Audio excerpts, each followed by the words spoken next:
The asteroid will have X position, Y position, and speed attributes like the spaceship. However, we need to create the asteroid's speed variable a bit differently. This is because we'll create several asteroids and each of them will need their own speed variable. If we use the same speed variable for all the asteroids, then any change in speed would affect all the asteroids and they would move in lockstep. We don't want that. So we'll get around that problem with the speed variable by restricting its scope to a single sprite. Add the rock speed variable to your asteroid by doing the following. Click the rock sprite to go to its code workspace. Then click the Code tab, click Variables, click Make a Variable,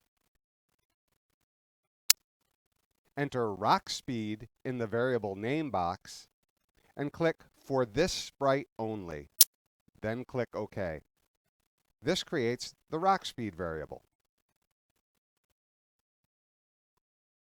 The scope of a variable defines where that variable can be used without conflicting with other variables of the same name. By restricting the scope of the rock speed variable to a single sprite, the value of rock speed is invisible to any other sprite. This is useful because we can copy the asteroid sprite as many times as we want, and each one will have its own rock speed that can have its own different value. For more videos in this series, please subscribe to the DSU Education channel. Thank you.